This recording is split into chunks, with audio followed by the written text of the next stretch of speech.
Hello students, today we will discuss about our chapter number 3 counting principles.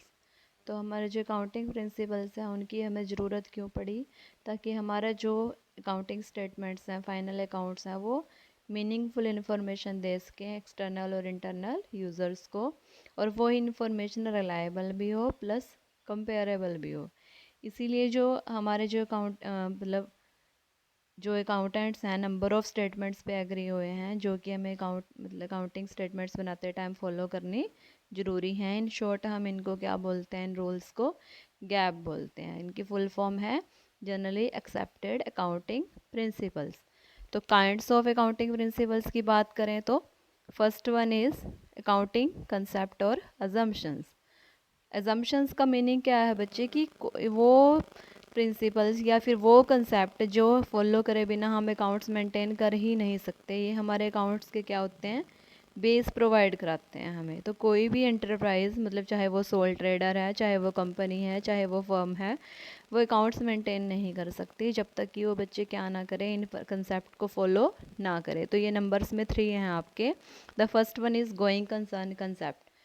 As per this concept ये assume किया जाता है कि वो कोई भी बिज़नेस अगर स्टार्ट हुआ है तो वो फ्यूचर में लॉन्ग टर्म तक काम करेगा। The transactions recorded in the books of the business on this assumption that continuing enterprise, की बिज़नेस कंटिन्यू ही चलेगा लॉन्ग टर्म तक फ्यूचर में। इसी कंसेप्ट की वजह से हम जो हमारे फिक्स्ड एसेट्स हैं, लाइक प्लांट एंड मशीनरी हैं, लैंड है, बिल्डिंग है, इनको हम किस पे दिखाते हैं, कॉस्ट प्राइस पे दिखाते हैं, मतलब जिस पे हमने परचेज़ करी थी बैलेंस शीट में दिखाते हैं जब, और इस पे ही हम डेप्रिसिएशन चार्ज करते हैं इसी कॉस्ट पे। और जैसे कि फॉर एग्जांपल कोई मशीन अगर 10 ईयर्स तक चलेगी तो उसके हम कॉस्ट को 10 ईयर्स में डिवाइड करके P&L में शो करते हैं हर साल थोड़ा थोड़ा, एक साथ नहीं दिखाते। तो हम यही सोच रहे हैं ना कि 10 ईयर तक हम सेम काम करेंगे, ग्रो करेंगे आगे।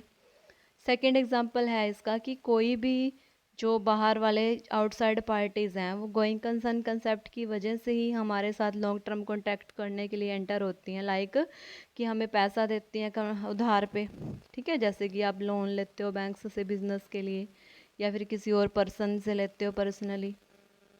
इसके अलावा क्या है, क्या एग्जांपल हो सकते हैं इसके, कि हमारे जो सप्लायर हैं वो हमें क्रेडिट पे माल देते हैं, गुड्स देते हैं, तो आगे हम उसको प्रोडक्शन में यूज़ करके जब प्रोड्यूस रेडी हो जाए प्रोडक्ट आपका, तो सेल करके आपको कैश रिसीव हो तो उसमें से आप पे कर दो। तो वो भी लॉन्ग टर्म तक वेट कर सकते हैं। तो वो भी किस वजह से करते हैं, इसी उसके साथ करते हैं, होप के साथ कि business will grow in future and will run in long run. ठीक है, और उनका पैसा क्या कर देगा, वापस कर देगा। Second one is consistency concept. तो ये कंसेप्ट क्या कहता है कि कितने भी अकाउंटिंग प्रिंसिपल और मेथड्स हैं वो ईयर टू ईयर सेम रहने चाहिए। तो there should be not change from year to year in order to enable the management to compare the P&L and balance sheet of different periods. और different periods को compare करने के लिए और उनसे मीनिंगफुल कंक्लूजन्स निकालने के लिए किसी भी वर्किंग के लिए एंटरप्राइज की ज़रूरी है कि हम सेम मेथड और टूल्स को, टेक्निक्स को यूज़ करें। लाइक आप डेप्रिसिएशन का अगर पहले साल में स्ट्रेट लाइन यूज़ कर रहे हो मेथड, नेक्स्ट ईयर में डिमिनिशिंग कर रहे हो, तो आप खुद के साथ भी कंपेयर नहीं कर पाओगे परफॉर्मेंस को अपने बिजनेस की, तो किसी और के साथ तो कर ही नहीं सकते। परंतु ये आपका जो कंसिस्टेंसी कंसेप्ट है इसकी एक एक्सेप्शन है, ये नहीं कहता कि आप हमेशा सेम ही रहो। तो नहीं तो अकाउंटिंग स्टेटमेंट्स क्या बन जाएंगी, नॉन फ्लेक्सिबल, जो कि सही नहीं है। कोई इम्प्रूव टेक्निक्स भी आती रहती हैं, आपको पता है कि उनको भी तो फिर हमें यूज़ करना होता है। तो अगर बिज़नेस के लिए ज़रूरी है, उसके बेटरमेंट के लिए, तो आप क्या कर सकते हो, टेक्निक को यूज़ भी, चेंज भी कर सकते हो। Third one is accrual concept. In this concept the accrual base is used for accounting. आपका जो अकाउंटिंग है, आपका हम जो बिज़नेस मेंटेन कर बनाते हैं, बिज़नेस में जो अकाउंट्स मेंटेन करते हैं, उनमें बच्चे एक्रूअल कंसेप्ट को ही फॉलो किया जाता है। Accrual base is the base of accounting. आपको पता है कि अगला जो अपना फोर्थ चैप्टर है उसमें हम बेसिस ऑफ अकाउंटिंग पढ़ेंगे, तो उसके अंदर फर्स्ट है आपका accrual concept.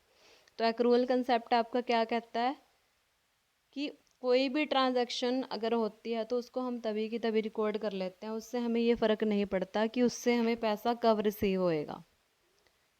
It is more appropriate information about the performance of enterprise as compare to cash. अगर हम सिर्फ कैश को ही रिकॉर्ड करेंगे तो सही हम हर चीज़ को रिकॉर्ड नहीं कर पाएंगे। तो एक्रूअल कंसेप्ट रेवेन्यू और इनकम दोनों, रेवेन्यू और एक्सपेंसेस दोनों पे ही आपका सेम टू सेम फॉलो होता है। इसी कंसेप्ट की वजह से हम क्या करते हैं, सेल को होते ही रिकॉर्ड कर देते हैं। या अगर हम सर्विसेज में डील करते हैं तो सर्विस जैसे ही प्रोवाइड करी हम उसको लिख देते हैं कि आज इस कस्टमर को हमने ये काम, उसकी ये सर्विस प्रोवाइड की। तो इस ये इमटेरियल है कि उससे कैश अभी आया या फिर नहीं आई, इन फ्यूचर भी आ सकती है वो। तो उसके बाद ये तीन हमारे क्या थे, अकाउंटिंग कंसेप्ट्स थे, जो आपके अजम्पशंस भी कह सकते हो आप। ठीक है, उसके बाद हम डिस्कस करेंगे नेक्स्ट वीडियो में अपने accounting principles. Thanks for watching.